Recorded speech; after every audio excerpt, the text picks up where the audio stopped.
Bonjour, bienvenue sur Un jour, une question, la rubrique où je réponds vos questions chaque jour. Aujourd'hui, on va parler traitement, chimiothérapie, cancer.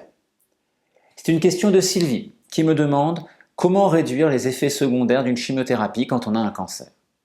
Alors c'est vrai que quand on a un cancer, il y a déjà à porter la mauvaise nouvelle du cancer. Et ensuite à subir un traitement lourd qui s'accompagne souvent d'effets secondaires qui vont être de plus en plus présents, de plus en plus importants au fur et à mesure que l'on avance dans le traitement. Alors on peut agir pour améliorer les choses. La première chose, c'est d'agir sur l'alimentation. L'alimentation du quotidien, c'est ce qui va vous permettre de mieux récupérer en soulageant le foie, les reins et l'intestin. Vous allez ainsi pouvoir mieux récupérer entre deux cycles de chimio. C'est à ce moment-là que vous allez pouvoir récupérer. Et donc c'est l'alimentation qui va vous aider à faire cette récupération plus efficacement. Alors on va pouvoir réduire ou éliminer déjà les aliments qui sont les plus problématiques pour le corps, d'une manière générale, comme le sucre, comme les produits transformés.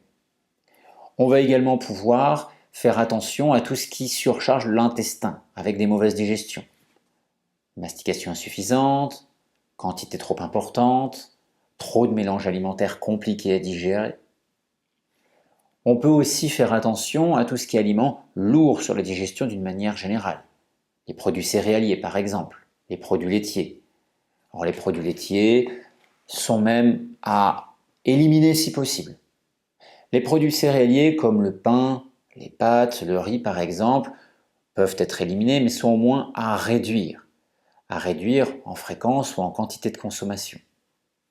Et puis enfin, il y a tout ce qui est protéines. Les protéines d'une manière générale demandent un travail important au foie et surtout surchargent les reins.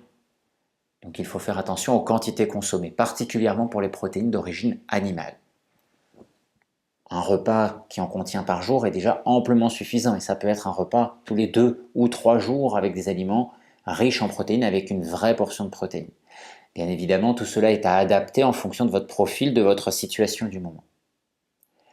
Au-delà de ces changements sur l'alimentation du quotidien, on peut agir avec le jeûne. Le jeûne, ou si vous ne pouvez pas jeûner, que vous n'y arrivez pas, la restriction alimentaire poussée, cure de fruits et légumes, cure de jus par exemple. Le jeûne a vraiment fait ses preuves pour accompagner une chimiothérapie anti-cancer. Ça a été observé chez les animaux et il y a eu aussi beaucoup de témoignages chez l'homme de personnes qui ont fait ces expériences. Le principe, c'est d'associer 48 à 72 heures de jeûne au moment de la prise du traitement de chimiothérapie. Vous allez commencer un petit peu avant et vous allez finir un peu après. Et ça va permettre à votre corps de pouvoir mieux supporter la chimio. Au niveau du foie, au niveau des reins, il y aura plus de capacité pour gérer la chimio et donc on va réduire fortement la toxicité. Donc on va réduire fortement les effets secondaires qui peuvent découler du traitement. Mais ce qui est encore plus important, c'est qu'on peut améliorer les effets thérapeutiques. Le jeûne ou la restriction alimentaire poussée va avoir une influence sur ce que l'on appelle l'expression génétique. Ça veut dire concrètement, ça va avoir une influence sur le mode de fonctionnement du corps. Et cette situation fragilise les cellules cancéreuses qui vont être plus sensibles au traitement.